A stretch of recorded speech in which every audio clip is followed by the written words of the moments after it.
ইন্দোনেশিয়ার জাকার্তায় আইওআরএল leader summit শুরু। যোগ দিয়েছেন প্রধানমন্ত্রী শেখ হাসিনা সহ ভারত মহাসাগর অঞ্চলের 21টি দেশের সরকার ও রাষ্ট্রপ্রধান।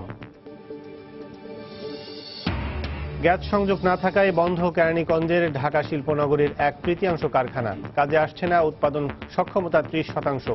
সমস্যা সমাধানের আশ্বাস মন্ত্রণালয়ের। ভাগ্য পরিবর্তনের আশায় কুয়েতে গিয়ে বিপাকে 190 বাংলাদেশি শ্রমিক। প্রাপ্য পারিশ্রমিক না পেয়ে মানবেতর জীবনযাপন। সমাধানের আশ্বাস বাংলাদেশি দূতাবাসের। চট্টগ্রামে পর্যটক আকর্ষণে উপকূলীয় এলাকাগুলোকে অত্যাধুনিক টুরিস্ট জোন করার পরিকল্পনা সিডিএর। বাস্তবায়ন হলে পর্যটক পাবেন সাগর ভ্রমণের সুযোগ। এবং মুকুলের মৌম গন্ধে সুরভিত চাঁপাইনবাবগঞ্জের আম বাগানগুলো। আবহাওয়া অনুকূলে থাকলে ভালো ফলনের প্রত্যাশা বাগান মালিকদের।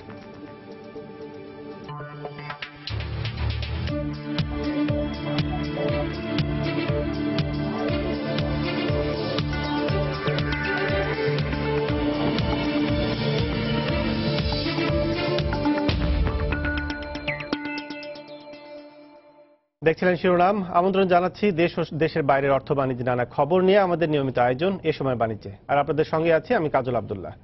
দর্শক, অর্থ বাণিজ্যের নানা খবরের পাশাপাশি আজ আমরা আলোচনা করব হাজারীবাগের চালু থাকা ট্যানারি কারখানাগুলোর অবিলম্বে বন্ধ এবং সাভারে স্থানান্তরের অগ্রগতি নিয়ে। এ বিষয়ে আলোচনার জন্য আজ স্টুডিওতে উপস্থিত হয়েছেন বাংলাদেশ ট্যানার্স অ্যাসোসিয়েশন অব বাংলাদেশের ট্রেজারার মিজানুর রহমান। মিজানুর রহমান, সময় স্টুডিওতে আসার জন্য আপনাকে স্বাগত। আমরা এই বিষয়ে আলোচনায় ফিরবো, তবে এর আগে জাতীয় কিছু খবর জেনে আসবো। ইন্দোনেশিয়ার রাজধানী জাকার্তায় শুরু হয়েছে ইন্ডিয়ান ওশান রিম অ্যাসোসিয়েশনের আইওআরএ লিডার সামিট। এতে যোগ দিয়েছেন প্রধানমন্ত্রী শেখ হাসিনা সহ ভারত মহাসাগরীয় অঞ্চলের 21টি দেশের সরকার ও রাষ্ট্রপ্রধান। স্থানীয় সময় সকাল 9টায় শুরু হয় এই শীর্ষ সম্মেলন। ভারত মহাসাগরীয় দেশগুলোর জোট আইওআর এর মধ্যে পারস্পরিক সহযোগিতার ক্ষেত্রে মতৈক্য, জঙ্গি ও সন্ত্রাসবাদের বিরুদ্ধে ঐক্যবদ্ধ থাকা এবং আগামীর কর্মপরিকল্পনা প্রণয়নের বিষয়ে শীর্ষ নেতাদের লিডার্স সামিটে চূড়ান্ত সিদ্ধান্ত নেওয়া হবে বলে জানা গেছে। এর আগে 3 দিনের সরকারি সফরের প্রথম দিনে গতকাল প্রধানমন্ত্রী শেখ হাসিনা জাকার্তা কনভেনশন সেন্টারে আইওআর এর সম্মেলনের লিডার্স ওয়েলকাম ডিনারে অংশ নেন।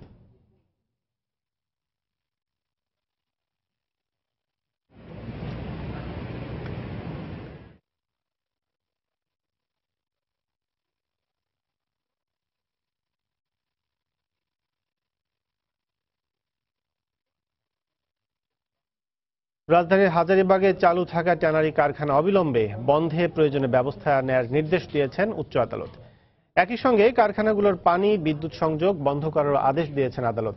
পরিবেশ অধিদপ্তরকে এই আদেশ বাস্তবায়ন করতে বলা হয়েছে। এ বিষয়ে অগ্রগতি জানাতে হবে 6 এপ্রিলের মধ্যে। শিল্প মন্ত্রণালয়ের আইনজীবী জানিয়েছেন 43টি কারখানা সরানো হলেও হাজারীবাগে চালু আছে 112টি কারখানা। পরিবেশের মারাত্মক ক্ষতি হওয়ায় 16 বছর আগে রাজধানীর হাজারীবাগ থেকে সব ট্যানারি স্থানান্তরের নির্দেশ দিয়েছিল উচ্চ আদালত। এরপর থেকে আইনি লড়াই এবং সরকারের দফায় দফায় সময় দেওয়ার কারণে থমকে যায় স্থানান্তর প্রক্রিয়া। সবশেষ স্থানান্তর না হওয়া ট্যানারি কারখানাগুলোকে প্রতিদিন 10,000 টাকা করে জরিমানা করে আপিল বিভাগ। এরপরও ট্যানারি তো সরেনি, এমনকি জরিমানার টাকাও পরিশোধ করেনি কারখানাগুলো। এমন প্রেক্ষাপটে হাজারীবাগে চালু থাকা ট্যানারিগুলো বন্ধের আবেদন করে বাংলাদেশ পরিবেশ আইনজীবী সমিতি। তারা আদালতকে জানান, সাভারের চামড়া শিল্পনগরী সম্পূর্ণ প্রস্তুত হলেও আদালতের নির্দেশের তোয়াক্কা করছে না কারখানাগুলো। এরপরই নির্দেশ আসে অবিলম্বে চালু কারখানাগুলো বন্ধের। অবিলম্বে সকল ট্যানারিকে এখানে একেবারে বন্ধ করে দিতে হবে এবং এদেরকে স্থানান্তরে বাধ্য করতে হবে। মূল রায়ের সময়সীমা, সরকারের চাপ এবং পেনাল্টি, কোনো কিছুতেই যখন কাজ হচ্ছে না, ওরা রিলোকেট করছে না, তখন আর ওদেরকে এখানে কার্যক্রম পরিচালনা করতে দেওয়া কোনোভাবেই যৌক্তিক নয়। এদিন শুনানিতে শিল্প মন্ত্রণালয়ের আইনজীবী জানান 43টি কারখানা এরই মধ্যে সরানো হয়েছে। হাজারীবাগে এখনো চালু আছে 112টি কারখানা। এবার কারখানা বন্ধ না হলে কঠোর পদক্ষেপ নেওয়ার কথা বলেন আদালত। ট্যানারি স্টেটটা এনভায়রনমেন্টাল যেভাবে প্রোটেকশন করার কথা মহামান্য আদালত যেভাবে নির্দেশ দিয়েছেন সেভাবে আমরা তৈরি করেছি। ওদেরকে বাধ্য অবশ্যই করবে এবং ভালোভাবে বাধ্য করবেন ওনাদেরকে শিফটিং এর ব্যাপারে। এদিকে আইনজীবীদের সাথে পরামর্শ করে আদেশের বিরুদ্ধে আপিল করার বিষয়ে ব্যবস্থা নেওয়ার কথা জানিয়েছেন ট্যানারি মালিকরা। আমাদের উপরে যে রায় এসেছে সেই রায় তিরোধার্য বলে মেনে নেওয়া, সেটা আমরা মেনে নেব। কিন্তু যদি আপিল করার কোনো সুযোগ থাকে, যেটা এখনো আমি জানি না, যদি সুযোগ থাকে তাহলে আমরা সেই সুযোগ নেব।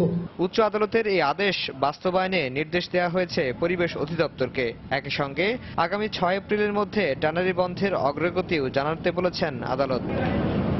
আফজাল হোসেন, সময় সংবাদ, ঢাকা। দর্শক, আমরা হাজারীবাগের চালু থাকা ট্যানারি কারখানাগুলো অবিলম্বে বন্ধ এবং সাভারে স্থানান্তর অগ্রগতি নিয়ে বিস্তারিত জানতে চলে যাচ্ছে ট্যানার্স অ্যাসোসিয়েশন অব বাংলাদেশের ট্রেজারার মিজানুর রহমানের কাছে। মিজানুর রহমান, আমরা নিউজটা দেখলাম, সেক্ষেত্রে যে বিষয়গুলো চলে আসে যে বরাবরই 2001 সালে প্রথম উচ্চ আদালত ঘোষণা দিয়েছিল আপনাদের ট্যানারি স্থানান্তরের জন্য। সেক্ষেত্রে 16 বছর পেরিয়ে যাওয়ার পরে বিভিন্নভাবে তারিখ কিন্তু শুধু পেছাচ্ছে। সেক্ষেত্রে গতকালের যে নির্দেশনা আদালতের, একটু বলেন যে আপনারা এই রায়কে কিভাবে দেখছেন। প্রথমে যে আদালতের রায় যেভাবে এসেছে আসলে আমরা সেটা মেনে নিতে বাধ্য, কারণ আদালতের রায়ের বিরুদ্ধে আমাদের কোনো সে নেই। আমাদের যদি স্কোপ থাকে আমাদের নেতৃবৃন্দের সাথে আলাপ করে আমরা চেষ্টা করবো, এটার ভিতরে যদি আপিল করার স্কোপ থাকে তাহলে আপিল অবশ্যই আমরা আপিল করব। বিকজ জানেন যে আমরা অলরেডি এখান থেকে প্রায় 50টি ট্যানারি ওইখানে শিফটিং হয়ে গেছে, যারা ওখানে উৎপাদন শুরু করেছে। আরও 110টি ট্যানারির মতো ওনারা, আমার ধারণা যে এখান থেকে 50 থেকে 60টা ট্যানারি আমরা উইদিন মার্চ এবং এপ্রিলের মাঝামাঝি সময় আরও 50টা ট্যানারি স্টার্ট করতে পারবো। এবং সবচেয়ে সৌভাগ্যের বিষয় হলো যে এই যে 110টা ট্যানারি যদি ওখানে শিফটিং হয় তাহলে কিন্তু আমাদের যে বাংলাদেশের র ম্যাটেরিয়ালসগুলি আছে এগুলি মোটামুটি আমরা কভার করতে পারবো। এর মধ্যে কিছু ট্যানারি আছে এদেরকে কিন্তু আসলে ওইভাবে প্রেশার দিয়ে নেওয়া যাবে না, বিকজ আপনার তাদের যে ফিনান্সিয়াল প্রবলেমগুলি আছে, হ্যাঁ, ওই ফিনান্সিয়াল প্রবলেমগুলি কিন্তু তাদের ওইভাবে ওরা পারতেছে না সাপোর্ট দিতে, কারণ অনেকেরই ব্যাংক লোনে কিছু জর্জরিত আছে, কিছু আছে যে এখানে হাজারীবাগে শাটডাউন অবস্থায় আছে, তারা কিন্তু তাদের ব্যক্তিগত সম্পদ বিক্রি করে ওখানে কনস্ট্রাকশন কাজ শুরু করেছে। সুতরাং ওদের হয়তো যাওয়াটা একটু বিলম্বিত হবে, বাট বাকিরা আমরা কিন্তু নির্দিষ্ট সময় সরকার সর্বশেষ আমাদেরকে যে সময়গুলি দিয়েছে আমরা কিন্তু ওই সময়ের মধ্যে যাওয়ার চেষ্টা করব। এবং আরেকটা জিনিস জানেন, হাজারীবাগে কিন্তু বর্তমানে কাঁচা চামড়া ঢোকা বন্ধ আছে। আমরা কিন্তু সরকারের ওই কথাটা রেখেছি, কারণ 31শে জানুয়ারির পর থেকে হাজারীবাগে কোনো কাঁচা চামড়া যাচ্ছে না। সুতরাং আমরা কিন্তু যাচ্ছি, এমন না যে আমরা যাচ্ছি না। এখন আমাদেরকে যদি এইভাবে যদি যে বিদ্যুৎ, কারেন্ট, গ্যাস বন্ধ করে দিয়ে যদি আমাদেরকে যাওয়ার জন্য বাধ্য করে, আমরা যাব, হয়তো বা আমাদের একটু ডিলে হবে, কিন্তু যেটা সমস্যাটি হবে যে আন্তর্জাতিক বাজারে আমাদের একটা নেগেটিভ ইম্প্যাক্ট পড়বে, কারণ বায়াররা হয়তো একটু প্যানিক হয়ে যাবে যে তাদের এখানে সবকিছু এখন যদি শাটডাউন হয়ে যায় তাহলে আমরা কাদেরকে অর্ডার দেবো। সেক্ষেত্রে আমাদের যে ভিশন 2021 আপনার $5 বিলিয়ন, সেক্ষেত্রে এটা একটা বাধার সম্মুখীন হবে। এবং আমাদের দেশে এখন প্রচুর পরিমাণে ফুটওয়্যার ইন্ডাস্ট্রি ডেভেলপ করেছে, যার ব্যাকওয়ার্ড লিঙ্কেজ হিসাবে আমরা এখন কাজ করছি। সুতরাং সেটাও কিন্তু একটা বাধাগ্রস্ত হবে। আমরা কিন্তু সরকারের সাথে সমন্বয় করে বিভিন্ন প্রোগ্রাম হাতে নিয়েছি, এবং আপনি জানেন যে মাননীয় প্রধানমন্ত্রী 2017 সালকে প্রোডাক্ট অফ দ্য ইয়ার, লেদারকে প্রোডাক্ট অফ দ্য ইয়ার ঘোষণা করেছে। সেভাবেই কিন্তু আমরা কার্যক্রম এগিয়ে নিয়ে যাচ্ছি।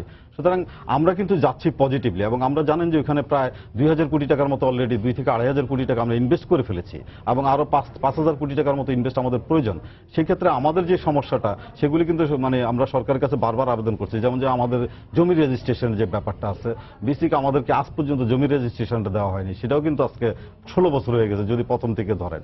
আর সিটিপি যেটার জন্য আমরা হাজারীবাগ থেকে যেতে হচ্ছে, এখানে আমরা বুড়িগঙ্গা দূষণ করছি, ওখানে যে যদি আমরা দলের সহিত দূষণ করি তাহলে তো এটা কোনো পজিটিভ কোনো রেজাল্ট হলো না। সুতরাং আমরা চাই যে 100% সিটিপিটা সরকার করে দিক, কারণ এটা সরকারের 100% ইনভলভমেন্ট, সরকারের লোকজন এটা তদারকি করছে, আমাদের কিন্তু ওইখানে কোনো ইনভলভমেন্ট নেই। আমি এই বিষয়টা নিয়ে একটু আসবো আপনার কাছে। সেক্ষেত্রে যদি আমাকে বলেন যে এর আগে যে আপনাদের এই 16 বছর ধরে সরকারের সাথে যে দেন দরবার বিভিন্নভাবে, এর মধ্যে কিন্তু বিভিন্ন নির্দেশনার পাশাপাশি গত বছর কিন্তু আদালত আপনাদের জরিমানা দিয়েছিল প্রতিদিন 10,000 টাকা, যারা এখানে কারখানা স্থানান্তর করছেন না। সেক্ষেত্রে এটাও আমরা যতটুকু নিউজে দেখলাম যে এই থেকেও ব্যবসায়ীরা বিমুখ, জরিমানা দিচ্ছে না। এটা পুরোপুরি সত্যি না, কারণ আমরা কিছু অংশে টাকা জমা দিয়েছি। আপনারা জানেন যে আমাদের ওইখানে প্রচুর পরিমাণে ইনভেস্টমেন্ট প্রয়োজন হচ্ছে। সুতরাং আমরা আসলে কি আংশিক একটা অংশ আমরা অলরেডি জমা দিয়ে দেওয়া হয়েছে, এবং সেটা আদালতকে জানানো হয়েছে। তো সেটা সত্যি না। আর এটা হলো যে আমরা যে এখন আন্তর্জাতিক বাজারও একটু কিন্তু মন্দা আছে।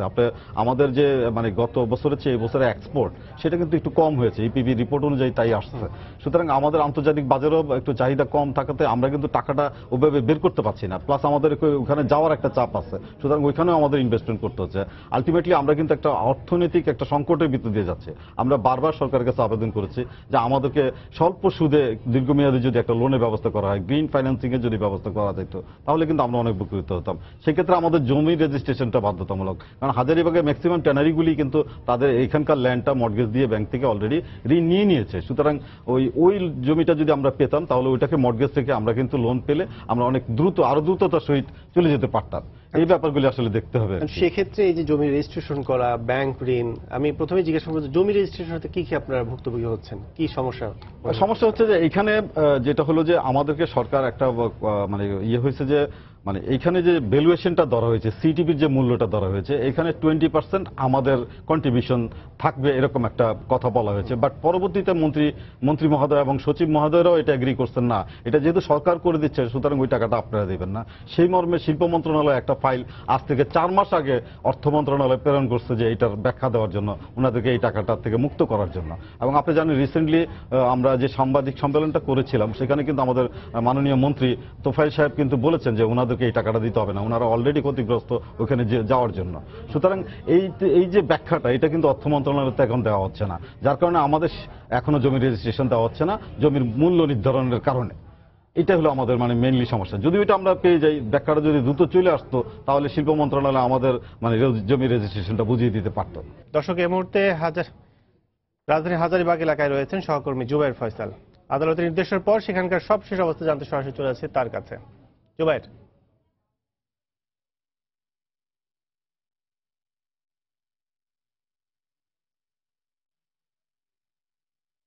ধন্যবাদ। হাজারীবাগের আজকে যে অবস্থা, আসলে হাজারীবাগ স্বাভাবিকই আছে, হাজারীবাগে কোনো পরিবর্তন আমরা এখনো দেখিনি। অন্যান্য সময় যেরকম থাকে আজকেও হাজারীবাগ সেরকম কর্মচাঞ্চল্য রয়েছে। যে বিষয়টি রয়েছে যে কাঁচা চামড়া যেহেতু হাজারীবাগে প্রবেশ নিষেধ, সেক্ষেত্রে ঠেলাগাড়ি চালক যারা রয়েছে বিভিন্ন সময় যারা চামড়া পরিবহন কাজে নিয়োজিত থাকে, তো সেই ঠেলাগাড়িগুলোকে আমরা অলস দেখতে পাচ্ছি এখানে। এবং শ্রমিকরা যারা দীর্ঘদিন যাবত এই হাজারীবাগের চামড়া শিল্পের সঙ্গে যুক্ত, তারাও কিন্তু এখানে বেশ একটু অবসরকালীন সময় আমরা দেখতে পাচ্ছি কাটাচ্ছে। কারণ অনেক ট্যানারি চালু রয়েছে কিন্তু ফুল ফেজে কাজ না হয় সব শ্রমিকের কিন্তু আসলে কাজ নেই এই মুহূর্তে। এবং এই শ্রমিকরা সকালবেলায় আসার পরে যেরকম কর্মচাঞ্চল্য দিনের বেলা শুরু হয়, সেক্ষেত্রে কিন্তু আমরা আজকে যেটি দেখতে পাচ্ছি যে এখানে অনেকেই বেশ একটু চায়ের দোকানগুলোতে খোঁজ গল্প কিংবা নিজের মধ্যে আলাপ আলোচনা এগুলোর মধ্যেই আছেন। এবং এখানে দুটো গুরুত্বপূর্ণ বিষয় রয়েছে যে উচ্চ আদালত যে রায়টি বা যে আদেশটি দিয়েছেন যে হাজারীবাগ থেকে অবিলম্বে গ্যাস বিদ্যুৎ পানি সংযোগ বিচ্ছিন্ন করে হাজারীবাগের সব কারখানা বন্ধ করতে হবে। আপনারা জানেন গতকালই আমরা ট্যানারি মালিক পক্ষের একটা প্রতিক্রিয়া নিয়েছিলাম, সেখানেও তারা বলেছিলেন কিছু বিষয়ে তারা আপত্তি জানিয়েছিলেন। তো এখানে আসার পর আমরা যেটা দেখতে পাচ্ছি এখানে কয়েকজনের সাথে আনঅফিসিয়াল কথাবার্তা বলে যে 6 এপ্রিল পর্যন্ত তারা একটা টাইম সম্ভবত পাচ্ছেন। সেটির ক্ষেত্রে তারা যেটি যুক্তি দেখাচ্ছেন যে আদালত বলেছেন 6 এপ্রিল অগ্রগতি প্রতিবেদন দাখিলের কথা, যেটি হলো পরিবেশ অধিদপ্তরের মহাপরিচালক তাকে দাখিল করতে হবে, যে এখানে যে ব্যবস্থা আদালত নিতে বলেছে সেটি বাস্তবায়ন করে কি ফলাফল এসেছে বা কারখানাগুলো বন্ধ হয়েছে কিনা বা আদালতের নির্দেশনা সম্পূর্ণ বাস্তবায়ন করেছে কিনা সেটির একটি অগ্রগতি প্রতিবেদন দাখিল করতে বলা হয়েছে। তো সেই পর্যন্ত অনেকেই বলছেন যে 6 তারিখ যেহেতু টাইম আছে, 4 তারিখ 3 তারিখের মধ্যে এরকম কিছু করলে তারা মনে করছেন যে এই সিদ্ধান্ত হয়তো তখন বাস্তবায়ন হবে। এর কারণে আমরা দেখেছি আমার পেছনে বড় বড় কয়েকটি ট্যানারি রয়েছে এবং সেখানে কিছুক্ষণ আগে একটা ট্যানারিতে কেমিক্যালের একটি বড় চালান আমরা ঢুকতে দেখেছি। চামড়া নেওয়াও চলছে এবং কাজকর্ম সব ট্যানারিতেই চলছে। এবং এপ্রিলের 6 তারিখ পর্যন্ত আমার মনে হচ্ছে যে তারা ধরে নিয়েছেন যে সে পর্যন্ত তারা সময় পাবেন ট্যানারিগুলো চালানোর জন্য। তো কাজল, হাজারীবাগ থেকে আমার কাছে এই ছিল সবশেষ খবরাখবর। পরবর্তী সংবাদগুলোতে আরো হালনাগাদ তথ্য দেওয়ার চেষ্টা করব। দর্শক, রায়ের পর হাজারীবাগের সবশেষ অবস্থা জানাচ্ছিলেন সহকর্মী জুবায়ের ফয়সাল। দর্শক, আলোচনায় ফিরছি ট্যানার্স অ্যাসোসিয়েশন অব বাংলাদেশের ট্রেজারার মিজানুর রহমানের কাছে। কথা বলছিলাম হাজারীবাগের চালু থাকা ট্যানারি কারখানাগুলোর বন্ধ এবং সাভারে স্থানান্তরের অগ্রগতি নিয়ে। জনাব মিজানুর রহমান, যে বিষয়ে আমরা একটু আগে হাজারীবাগের সর্বশেষ অবস্থা দেখলাম যে কালকে তো রায় হয়েছে এবং এখন যে একটা প্রভাব পড়া শুরু হয়েছে বলা চলে, আমরা যদি বলতে পারি, সেক্ষেত্রে আপনার কি মনে হয় যে প্রতিদিনের অবস্থার সাথে আজকের কর্মযোগের কি অবস্থা একটু বলবেন? প্রতিদিনের সাথে আজকে একটু ডিফারেন্স হলো যে আজকে কিন্তু সবাই একটু প্যানিক নিয়ে কাজ করতেছে আর কি, মানে বুঝতেছে না যে তাদের আসলে কি হবে। আপনি জানেন যে কাঁচা চামড়া বন্ধ থাকার কারণে যেটা জুবায়ের সাহেব বলতেছিলেন যে মানে একটা শ্রেণী কিন্তু অলরেডি মানে অলস হয়ে গেছে, আরেকটা শ্রেণীও অলস আছে এখানে, যেটা হলো যে আপনার যারা ওয়েট ব্লু নিয়ে কাজ করে, কাঁচা চামড়া নিয়ে যারা শ্রমিকরা কাজ করে, ওরা কিন্তু যেহেতু ওই সেক্টরটা টোটালি আমাদের এখানে এখন স্টপ হয়ে গেছে। আগে যে কাঁচা চামড়াগুলি ছিল ওগুলি অলমোস্ট শেষ, সুতরাং নতুন করে এখন ঢুকছে না। সুতরাং ওই ওই শ্রমিকরা কিন্তু আসলে সত্যিকারের অর্থে এখন বেকার হয়ে গেছে এবং তাদের কিন্তু আসলে এখান থেকে যে মানে রোজগারটা হচ্ছে সেটা অনেক সংকীর্ণ হয়ে যাবে, হয়তো তারা বেস বেতনটা পাবে, ওভারটাইম বা অন্যান্য বেতনগুলি সুযোগ সুবিধা পাবে না। সুতরাং তাদের ভিতরে একটা প্যানিক, প্লাস আমাদের মালিকদের ভিতরেও কিন্তু একটা প্যানিক হয়ে গেছে যে আসলে এখন কি হবে। আমরা এতগুলি আসলে আদালতের রায় কিন্তু এট এ টাইম আমাদের কাছে চলে আসবে, এটার জন্য আমরা আসলে প্রস্তুত ছিলাম না ওভাবে। আপনারা জানেন যে আমাদেরকে 2 সপ্তাহের একটা আলটিমেটাম দেওয়া হয়েছে জরিমানার টাকা পরিশোধ করার জন্য, তারপরে এটা তো আসলে একটা দুঃখজনক মানে সত্যি কথা যেটা সেটা হলো যে এই যে রায়টা হলো আর কি, সেটা আমরা কিন্তু এখানে আমাদের মানে রিপ্রেজেন্টেটিভ ছিল না, আমাদের ট্যানারি পক্ষের আমরা কিন্তু সমর্থন করতে পারিনি। বিসিকের ইঞ্জিনিয়ার ছিলেন, ওনাদের মতো করে বলেছেন যে আমরা সম্পূর্ণভাবে প্রস্তুত। আসলে কি ওনারা সম্পূর্ণভাবে প্রস্তুত কিনা আমরা সাংবাদিক ভাইদেরকে বলবো যে আপনারা একটু এসে দেখেন, পর্যবেক্ষণ করেন। এখানে অনেকগুলি ইউনিটি এখনই 100% প্রস্তুত না। আপনার ওপেন ডাম্পিং, এটা খোলা জায়গায় এখনো ময়লা ওখানে ফেলা হচ্ছে। আমাদের সলিড ওয়েস্টগুলি আমরা ওপেন ডাম্পিং করছি। আসলে কথা ছিল যে এটা সলিড ওয়েস্টটাকে আমরা বিদ্যুতে রূপান্তরিত করব, এনার্জিতে রূপান্তরিত করে সেই বিদ্যুৎ আমরা ব্যবহার করব, সেটা কিন্তু কিছুই হয়নি। এখন সলিড ওয়েস্ট আমরা হাজারিবাগে যেরকম ডাম্পিং করতেছি সেরকম করতেছি। ক্রুম রিকভারি প্ল্যান্ট যেটা এখন মানে এখনো কার্যকর না, এটা 3টা ইউনিটের একটা ইউনিট বলতেছে ওনারা চালু করতেছে, কিন্তু ক্রুমের পানিটা কিন্তু এখনো লিকুইড ওয়েস্ট যেখানে যাচ্ছে সেই মডিউলের ভিতরেই যাচ্ছে এবং ওইখান থেকে পানিগুলি যে কিভাবে যাচ্ছে সেটা নিয়ে আপনারা অলরেডি প্রতিবেদন করেছেন যে মানে ওইখানকার নদীতে পানিগুলি ফেলার কারণে ওইখানকার মাছের সমস্যা হচ্ছে। আমরা কিন্তু সেটা আমাদের কাছে আশা প্রদান আমরা এটা চাই না, কারণ সরকারিভাবে এটা করতেছে, সরকার সম্পূর্ণ নিয়ন্ত্রণ করতেছে এবং এখানে কিন্তু আমাদের খুব একটা ইনভলভমেন্ট নেই। সুতরাং এই ব্যাপারটা আমরা চাবো যে সরকার যথাযথভাবে যেন এটা করে, সেটাই আমাদের আশা থাকবে। একটু আমাকে বলেন যে গ্যাসের সংযোগের কি অবস্থা? গ্যাসের সংযোগের আমাদের কাছে যতদূর শেষ পর্যন্ত যে নিউজটা আছে সেটা হলো 7টা ট্যানারি গ্যাসের ডিমান্ড নোটের টাকা দিয়েছে, তারা গ্যাসের পাইপ লাইন সব কমপ্লিট করেছে, কিন্তু তাদের এখানে কোনো গ্যাস সংযোগ যায়নি। আপনি জানেন যে আমাদের যে সেকেন্ড স্টেজে যে কাজটা আছে এটা কিন্তু সম্পূর্ণ গ্যাস নির্ভর, গ্যাস ছাড়া কিন্তু ওটা চলবে না। আর আপনি মানে যদি আমাদের মানে গ্যাসগুলি পর্যাপ্তভাবে আমরা না পাই তাহলে কিন্তু আমাদের উৎপাদন ব্যাহত হবে, সেক্ষেত্রে আমাদের আরেকটা সমস্যা তৈরি হবে। আপনি গ্যাসের সংযোগ এখানে হাজারিবাগে অনেক ট্যানারি কিন্তু গ্যাসের সংযোগ নেই এবং একটা পলিসি প্রথম থেকেই বলা হয়েছে যে যাদের শুধুমাত্র হাজারিবাগে গ্যাস সংযোগ আছে তারা ওইখানে পাবে, কিন্তু অনেক ট্যানারি ওইখানে কিন্তু উৎপাদন শুরু করছে যাদের হাজারিবাগে গ্যাস নেই। তো তাহলে তারা কি করবে? এইসব ব্যাপারগুলি কিন্তু এখনো মানে কোনো মানে সুরাহা হয়নি, সরকারি পর্যায়েও এখনো কোনো নির্দেশনা দেওয়া হয়নি যে তাদেরকে গ্যাস দেওয়া হবে। আমরা যতদূর জানি যে তাদেরকে এখনো গ্যাস দেওয়া হবে না, শুধুমাত্র যারা হাজারিবাগে গ্যাস আছে তাদেরকেই ওইখানে গ্যাস দেওয়া হবে।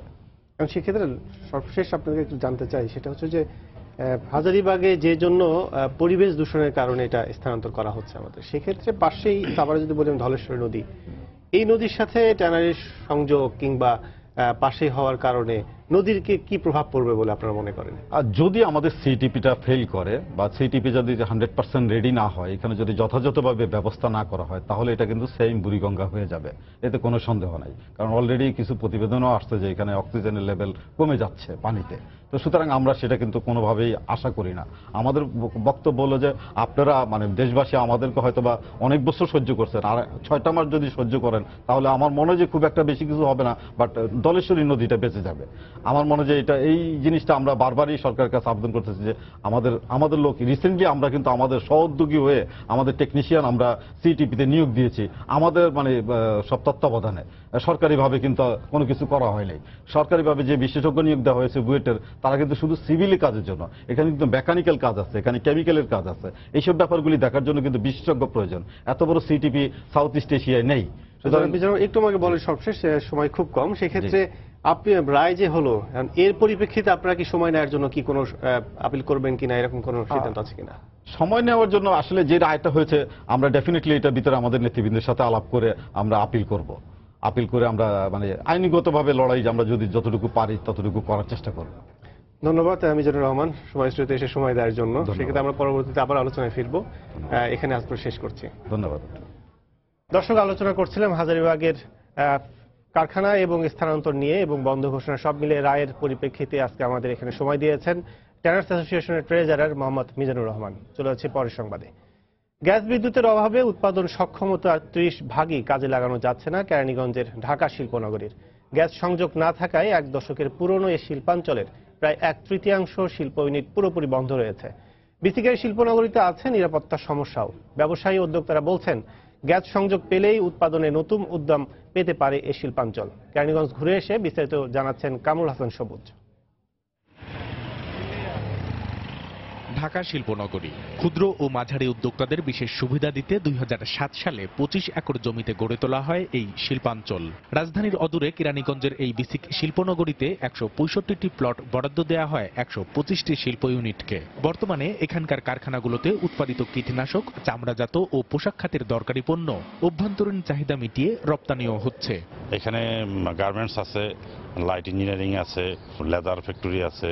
বিদ্যুতের সমস্যা অনেকটাই কেটে গেছে। সম্ভাবনার 70% আমরা অলরেডি ইনশাল্লাহ পেয়ে গেছি এখানে। শিল্প মালিকরা বলছেন, গ্যাস সংযোগ না থাকায় শতভাগ উৎপাদনে যেতে পারছে না চালু 94টি শিল্প ইউনিট। বাকিগুলো রয়েছে পুরোপুরি বন্ধ। সেই সঙ্গে জানান, 10 বছর পরও চিহ্নিত হয়নি সীমানা প্রাচীর। কিছু কিছু বিষয় যেগুলো আছে ওগুলো তো একটু বড় করে দেখতে হয়। ইন্ডাস্ট্রিয়াল পুলিশের জন্য যদি এখানে একটা ক্যাম্প তৈরি করেন, আমি মনে করি যে নির্বিঘ্নে অনেক চমৎকার একটা নিরাপত্তা এখানে পাওয়া যাবে। গ্যাস বেস ইন্ডাস্ট্রিগুলো এখানে আছে, এগুলো একটু শঙ্কার মধ্যে আছে, কারণ তারা হয়তো ঠিকমতো প্রোডাকশনে তাদেরকে হ্যাম্পার হচ্ছে, ভালো প্রোডাকশন আনতে পারতেছে না। তবে সরেজমিনে পরিদর্শন শেষে এই শিল্পনগরীর সমস্যা সমাধানে উদ্যোগ নেয়ার আশ্বাস দিলেন শিল্প মন্ত্রণালয় সম্পর্কিত সংসদীয় স্থায়ী কমিটির এই সদস্য। এগুলোর কি কি সমস্যা আছে, এটা কেন রুগ্ন হচ্ছে? আমাদের এখানে গ্যাস মোটে নেই, গ্যাসের ছাড়া কোনো ইন্ডাস্ট্রি চলে না। গ্যাসের বিষয়টা এবং কি রোড, ড্রেনেজ, বিদ্যুৎ, এই সমস্যাগুলো সমাধান করে বিসিক শিল্পনগরীর থেকে বিপ্লব ঘটানোর জন্য আমি সরজমিনে এসে তদন্ত করলাম। ব্যবসায়ীরা বলছেন, জ্বালানির সুবিধা বাড়াতে উদ্যোক্তাদের দাবি এবং কর্তৃপক্ষের আশ্বাস, এই দুইয়ের বাস্তবায়ন দ্রুত করা হলেই কেবল দেশের সার্বিক শিল্পোন্নয়নে এই শিল্পনগরীর উৎপাদন সক্ষমতার সবটুকু ব্যবহার নিশ্চিত করা সম্ভব হবে। ঢাকা শিল্পনগরী থেকে কামরুল হাসান সবুজ, সময় সংবাদ, কেরানীগঞ্জ। ভাগ্য পরিবর্তনের আশায় কুয়েতে গিয়ে বিপাকে পড়েছেন 190 বাংলাদেশি শ্রমিক। পূর্ব নির্ধারিত কাজ এবং প্রাপ্য পারিশ্রমিক না পেয়ে মানবেতর জীবনযাপন করছেন তারা। ভুক্তভোগীরা জানান, কোম্পানির অবজ্ঞা, অবহেলা এখন হুমকি ধমকি সহ শারীরিক নির্যাতনের রূপ নিয়েছে। নিরুপায় হয়ে বাংলাদেশের কুয়েত দূতাবাসের সামনে অবস্থান নিয়ে দূতাবাসের শ্রম কাউন্সিলের সচিব আব্দুল লতিফ খানের কাছে লিখিত অভিযোগ দিয়েছেন প্রতারিত শ্রমিকরা। এদিকে দূতাবাসের শ্রম কাউন্সিলের সচিব শ্রমিকদের সমস্যা গুরুত্বের সঙ্গে বিবেচনা করে সমাধানের আশ্বাস দিয়েছেন। শ্রমিকদের সমস্যা গুরুত্বের সঙ্গে বিবেচনা করে সাময়িক সমাধানের কথা জানিয়েছেন দূতাবাসের শ্রম কাউন্সিলের সচিব।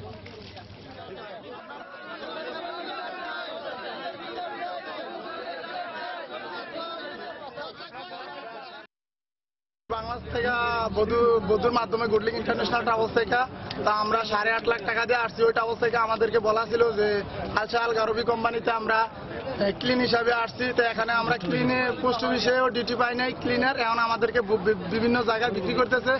আমাদের কোনো ডিউটি পার্ট টাইম কোনো কিছু নাই এবং খানার টাকা দেয় না কোম্পানি। আমরা খানার টাকা চাইতে গেছি, আমাদেরকে কোম্পানি মারধর এবং আমাদেরকে ব্যারাকের থেকে বের করে দিচ্ছে। আমাদের 9 মাস হয়ে গেল, বেতনের কথা বলাতে আমাদেরকে সকালে পুলিশ দিয়ে মারধর করা হয়েছে। তাদের বেতন হয় না এবং আকামাও কিছু লোকের হয় না। এই নিয়ে সকালে বোধহয় মালিক পক্ষের সাথে তাদের গন্ডগোল হয়েছে এবং তাদের 2 জন লোককে পুলিশ ধরে নিয়ে গেছে। তো এটা শোনার পরেই আমরা কোম্পানিতে চলে গিয়েছি। কোম্পানির যে মূল মালিক তাকে ওখানে আমরা ডেকে আনতে সক্ষম হয়েছি। এরপরে ওখানে বসে তার সমস্যাগুলো তাকে অবহিত করে এরপরে আমরা ব্যারাকে চলে গেছি। তা ব্যারাকে সমস্ত কর্মীদের সমস্যা শুনে মালিক পক্ষের সাথে সমঝোতা করে সকলকে আমরা তাদের সেই থাকার জায়গায় উঠাতে সক্ষম হয়েছি। বিজেএমই ভবন ভাঙা হলে কোনো সংকট সৃষ্টি হবে না উল্লেখ করে বাণিজ্যমন্ত্রী তোফায়েল আহমেদ বলেছেন, সরকার ভবন নির্মাণের জন্য বিজেএমইকে উত্তরায় জমি দেবে। গতকাল সচিবালয়ে কাতারের রাষ্ট্রদূতের সাথে বৈঠকের পর এক প্রেস ব্রিফিংয়ে সাংবাদিকদের প্রশ্নের জবাবে বাণিজ্যমন্ত্রী একথা বলেন। তিনি আরো বলেন, আদালত অতিরিক্ত সময় না দিলে সর্বোচ্চ আদালতের রায় তাদের মেনে নিতে হবে। এ সময় কাতার বাংলাদেশে বিভিন্ন খাতে বিনিয়োগে আগ্রহী উল্লেখ করে বাণিজ্যমন্ত্রী আরো বলেন, বাংলাদেশের সঙ্গে দ্বিপাক্ষিক বাণিজ্য বৃদ্ধির লক্ষ্যে দেশটি আর্থিক ও কারিগরি সহযোগিতার চুক্তি করতে চায়। তরল প্রাকৃতিক গ্যাস সরবরাহে কাতারের সাথে বাংলাদেশের এমইউ রয়েছে বলে জানিয়ে বঙ্গোপসাগরে ভাসমান এলএনজি টার্মিনাল নির্মাণেও তারা আগ্রহী প্রকাশ করেছে। অপর এক প্রশ্নের জবাবে বাণিজ্যমন্ত্রী বলেন, বাংলাদেশের মানবাধিকার পরিস্থিতি নিয়ে যুক্তরাষ্ট্রের পররাষ্ট্র দপ্তরের বক্তব্য অতিরঞ্জিত। বাংলাদেশে কোনো মানবাধিকার লঙ্ঘন হচ্ছে না।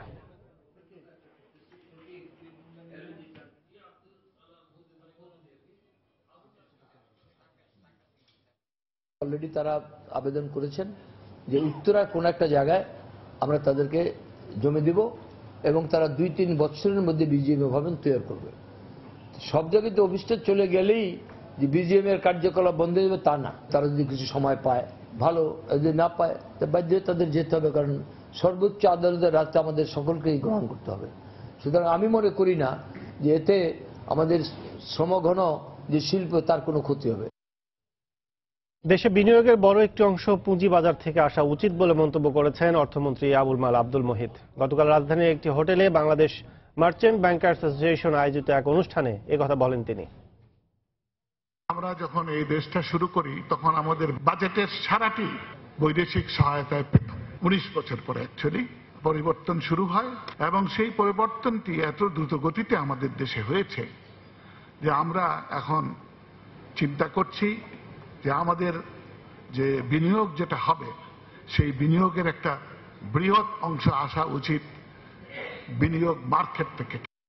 নিয়ন্ত্রক সংস্থা হিসেবে বাংলাদেশ ব্যাংক মোবাইল ব্যাংকিং এ অর্থ লেনদেনের ক্ষেত্রে সার্ভিস চার্জ কমিয়ে আনার চেষ্টা চালাচ্ছে, তবে এটা সময় সাপেক্ষ বলে জানিয়েছেন বাংলাদেশ ব্যাংকের ডেপুটি গভর্নর এস.এম. মনিরুজ্জামান। গতকাল বাংলাদেশ ব্যাংক কার্যালয়ে এক সংবাদ সম্মেলনে এই তথ্য জানান ডেপুটি গভর্নর। এ সময় তিনি আরও জানান, মোবাইল ব্যাংকিং কার্যক্রম ঝুঁকিমুক্ত করতে গ্রাহকের মোবাইল হিসেবে নগদ জমা উত্তোলনের সীমা কমিয়ে দেওয়া হয়েছে। যারা marginal people, poor people, answer people, তাদের কষ্টটা যাতে হাই না হয় সেটা কিন্তু আমাদের মাথাতে আছে। কিন্তু এখন হঠাৎ করে এরাও তাদের যে রেট ফিক্সেশন করে অনেকগুলো খরচের পরে নির্ভর করেই করে। এখন আমরা যদি তাদেরকে হঠাৎ করে বলি যে অ্যারাউন্ড 2% থেকে তুমি 1%-এ চলে আসো অথবা লেস দ্যান 1%-এ চলে আসো, সেটা কিন্তু কঠিন হবে। সেই চেষ্টা আমাদের আছে এবং সেই কার্যক্রমও চলছে, কিন্তু এগুলোতে সময় লাগবে। স্থানীয় পর্যায়ে উদ্যোক্তা তৈরির লক্ষ্য নিয়ে দ্বিতীয়বারের মতো শুরু হতে যাচ্ছে Bangladesh start up cup Bangla 2017। গতকাল রাজধানী গুলশান ক্লাবে এক সংবাদ সম্মেলনে কার্যক্রমের নানা দিক তুলে ধরা হয়। সংবাদ সম্মেলনে উপস্থিত ছিলেন ঢাকায় নিযুক্ত নেদারল্যান্ডস এর রাষ্ট্রদূত, প্রধানমন্ত্রীর কার্যালয়ের A2I প্রকল্পের পরিচালক সহ সংশ্লিষ্টরা। এটি স্থানীয় উদ্যোক্তাদের সমস্যা মাথায় রেখে ব্যবসায়িক মডেল তৈরির প্রতিযোগিতা। এটি বছর জুড়ে অনুষ্ঠিত হবে ঢাকা বিভাগ বাদে দেশের 7টি বিভাগে। এর মাধ্যমে স্থানীয় নতুন উদ্যোক্তাদের সমস্যা সমাধান, ব্যবসার সুষ্ঠু পরিবেশ তৈরি ও বিকাশে সহায়তা করা হবে। প্রতি বিভাগে 7 দিন করে কর্মশালা, নির্বাচিত অংশগ্রহণকারীদের প্রশিক্ষণের সুযোগ থাকবে। অংশগ্রহণের জন্য 25 মার্চ 2017 এর মধ্যে আবেদন করতে হবে বলে জানিয়েছেন আয়োজকরা। বড় হওয়ার জন্য পুঁজি দরকার। সো পুঁজি যদি ব্যাংক থেকে হয় অথবা পুঁজি যদি ইনভেস্টরদের কাছ থেকে হয়, সেই ইনভেস্টমেন্ট রেডিনেস সাপোর্টটাও আমরা দেব। সো সারা বাংলাদেশ থেকে আমরা এমন ধরনের উদ্যোক্তাদের খুঁজছি যারা বাংলাদেশের কোনো না কোনো একটি সমস্যা এমনভাবে সমাধান করবে যেটা আসলে মার্কেট থেকে ওনারা একটা সাস্টেনেবল বিজনেস মেকানিজমের মাধ্যমে এটা করতে পারবেন। স্থানীয় সরকার ব্যবস্থাকে আরো শক্তিশালী করতে বিশ্ব ব্যাংকের আন্তর্জাতিক উন্নয়ন সংস্থা IDA এর সঙ্গে 30 কোটি মার্কিন ডলারের ঋণ চুক্তি করেছে বাংলাদেশ। গতকাল শেরেবাংলা নগরের NEC সম্মেলন কক্ষে চুক্তি স্বাক্ষরিত হয়। বাংলাদেশ সরকারের পক্ষে অর্থনৈতিক সম্পর্ক বিভাগের ভারপ্রাপ্ত সচিব কাজী শফিকুল আজম এবং বিশ্ব ব্যাংকের পক্ষে ঢাকা অফিসের কান্ট্রি ডিরেক্টর কিমিয়াও ফান চুক্তিতে স্বাক্ষর করেন। চুক্তির আওতায় চলতি বছর থেকে 2021 সাল নাগাদ ইউনিয়ন পর্যায়ে থোক বরাদ্দ নিশ্চিতকরণ, ইউনিয়ন পরিষদের অডিট ও দক্ষতা মূল্যায়ন কার্যক্রম পরিচালনা করা হবে। চেয়ারম্যান ও সদস্যদের সক্ষমতা বৃদ্ধিতে প্রশিক্ষণ এবং পাইলট ভিত্তিতে 16টি পৌরসভায় সম্প্রসারিত থোক বরাদ্দ চালু করা হবে। ঋণের অর্থ 6 বছর বর্ধিত সময় সহ 38 বছরে পরিশোধ করতে হবে।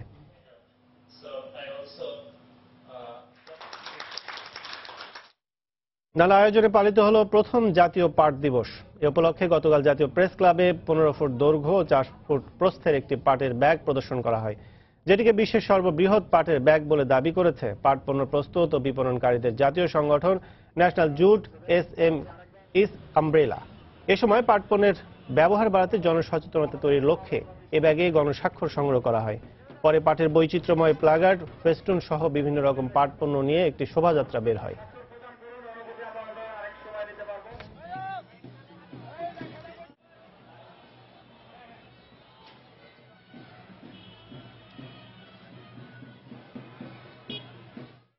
অবশেষে চট্টগ্রামে পর্যটক আকর্ষণে কাজে লাগানো হচ্ছে সমুদ্র উপকূলবর্তী এলাকাগুলোকে। এখন আর নদী ভ্রমণ নয়, সাগর ভ্রমণের সুযোগ পাবেন ভ্রমণ পিপাসুরা। দীর্ঘদিন অবহেলার পরে শেষ পর্যন্ত উপকূল এলাকায় অত্যাধুনিক একটি টুরিস্ট জোন করতে যাচ্ছে CDA। সাগর ঘেঁষে মেরিন ড্রাইভ নির্মাণ করতে গিয়ে বাড়তি কিছু টাকা খরচ করে বাস্তবায়িত হচ্ছে নয়নাভিরাম এ প্রকল্প। বিস্তারিত জানাচ্ছেন কমল দে। দেশি বিদেশি পর্যটক আকর্ষণের জন্য কি নেই বন্দরনগরী চট্টগ্রামে। বঙ্গোপসাগর উপকূলবর্তী বিস্তীর্ণ এলাকা, পাহাড় এবং কৃত্রিম লেক সবই রয়েছে, কিন্তু তারপরে পর্যটকরা এখানে এসে খুশি হতে পারছেন না। তার অন্যতম কারণ অব্যবস্থাপনা। পতেঙ্গা সমুদ্র সৈকতের পুরো এলাকাটি বর্তমানে অবৈধ দখলে, ঘুপচিতে ভরে আছে পুরো সৈকত। পর্যটন এলাকাটা সফল হতে গেলে পর্যটকদের যে সুবিধাগুলো দরকার, নিরাপত্তা, যোগাযোগ ব্যবস্থা, এই সমস্ত উপাদানগুলো থাকলে অবশ্যই সেটা সফল হবে নিঃসন্দেহে। চট্টগ্রাম শহরের জন্য ট্যুরিজম প্রস্তুত করতে হবে, কিন্তু এই প্রস্তুত করার সময় আমাকে দেখতে হবে চট্টগ্রাম শহরের ভবিষ্যৎ বিকাশকে ক্ষতিগ্রস্ত বা বিকৃত যেন করা না হয়। এই অবস্থায় মূল সমুদ্র সৈকতকে এড়িয়ে মেরিন ড্রাইভের পাশে 5 কিলোমিটার এলাকা জুড়ে গড়ে তোলা হচ্ছে বিশেষ tourist zone, kids zone, river cruise সহ অত্যাধুনিক সব সুযোগ সুবিধা রাখা হচ্ছে এখানে। সাগর ভ্রমণেরও সুযোগ থাকছে এই ট্যুরিস্ট জোনে। পরিকল্পনা অনুযায়ী বিশেষ এই জোনে 10,000 দর্শনার্থী একসাথে প্রবেশ করতে পারবে। 100 ফিট প্রস্থ এবং 5 কিলোমিটার দৈর্ঘ্য এই জায়গাটাকে এমনভাবে আমরা ডিজাইন করেছি যাতে নাকি একদম আন্তর্জাতিক মানের একটা টুরিস্ট স্পট মনে করা যায়। আপনি যে কোনো বিদেশের এই সি বিচের সাথে এই বিচের তুলনা করা যাবে। পতেঙ্গা এলাকায় লোকজন যেতে চায়, কিন্তু রিক্রিয়েশনাল ফ্যাসিলিটিস তেমন নাই।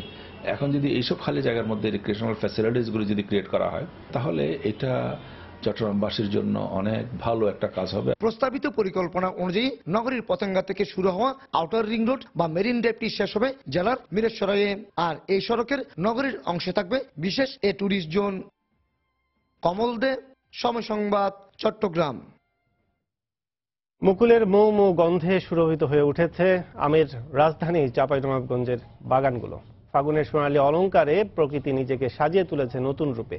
কিছুদিন পরই গাছে গাছে ঝুলতে দেখা যাবে ল্যাংড়া, খিরসা, গোপালভোগ, রানীভোগ, মোহনভোগ, আশিনা ও ফজলি সহ নানা জাতের সুমিষ্ট আম। আবহাওয়া অনুকূলে থাকলে বাম্পার ফলন হবে এমনটাই আশা করছে বাগান মালিক ও ব্যবসায়ীরা। চাঁপাইনবাবগঞ্জ প্রতিনিধি মোহাম্মদ আল মাহবুবের রিপোর্ট।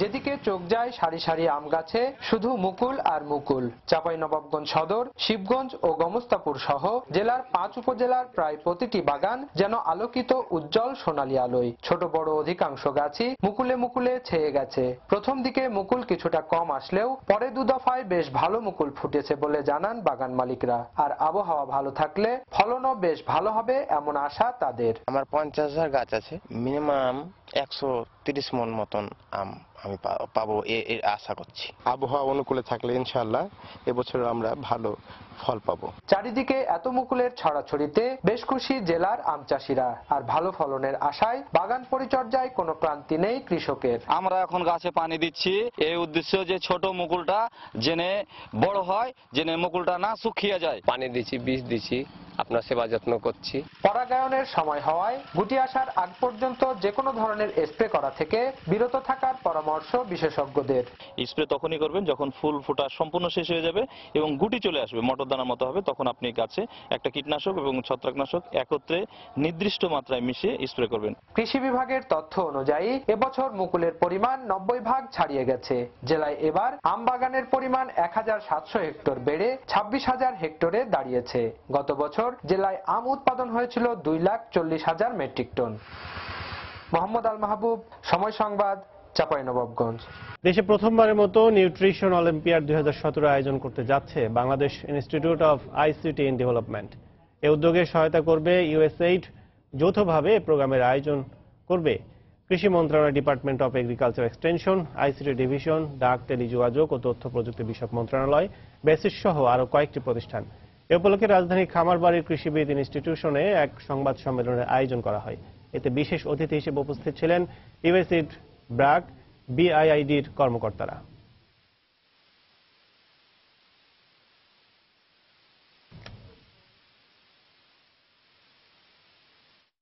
যুক্তরাষ্ট্রে ভ্রমণ নিষেধাজ্ঞার তালিকা থেকে ইরাকের নাম বাদ দিয়ে নতুন নির্বাহী আদেশ জারি করেছেন ট্রাম্প প্রশাসন।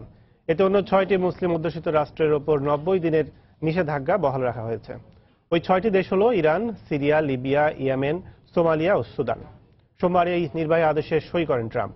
16 মার্চ থেকে নতুন আদেশ কার্যকর করার কথা রয়েছে। নতুন আদেশ মোতাবেক শরণার্থীদের উপর 120 দিনের ভ্রমণ নিষেধাজ্ঞা বহাল থাকবে। প্রতি বছর সর্বোচ্চ 50,000 শরণার্থী শর্ত সাপেক্ষে যুক্তরাষ্ট্র অবস্থানের অনুমোদন পাবে বলেও নির্বাহী আদেশে উল্লেখ করা হয়।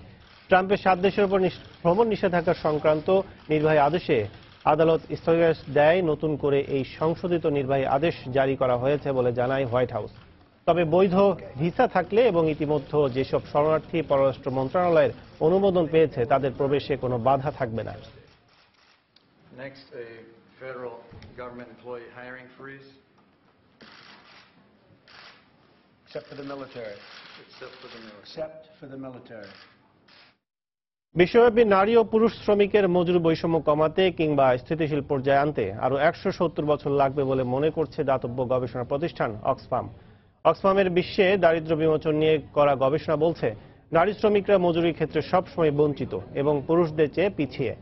বর্তমানে মজুরি বৈষম্য 23%। 2008 সালে ওয়ার্ল্ড ইকোনমিক ফোরামের গবেষণায় উঠে এসেছিল এক তথ্য। গবেষণা বলছে বর্তমান অর্থনৈতিক মডেলে দারিদ্র্য বিমোচন নিয়ে কোনো দিক নির্দেশনা নেই। মজুরি সমতা আনতে ব্যবসা প্রতিষ্ঠানগুলোকে কর্মসংস্থানের পাশাপাশি চাকরির উন্নত পরিবেশ সৃষ্টির পরামর্শ অক্সফামের। On 10% to 100% of all incoming trim materials. Any deviation from quality standards results in rejection. Files are communicated to factories with all. আবার জানিয়ে দিচ্ছি এই সময় বাণিজ্যের শিরোনামগুলো। ইন্দোনেশিয়ার জাকার্তায় IOR এর লিডার সামিট শুরু। যোগ দিয়েছেন প্রধানমন্ত্রী শেখ হাসিনা সহ ভারত মহাসাগরীয় অঞ্চলের 21টি দেশের সরকার ও রাষ্ট্রপ্রধান।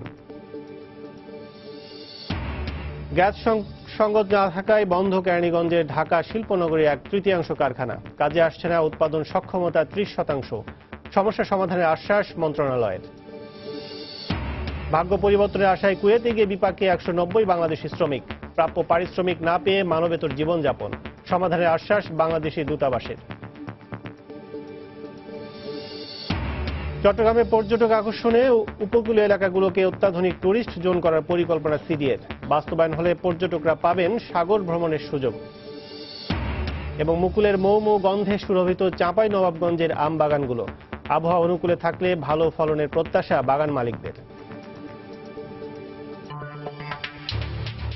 এই ছিল এই সময় বাণিজ্যে। যে কোনো খবর পেতে ভিজিট করুন সময়নিউজ.tv। সঙ্গেই থাকুন সময়ের।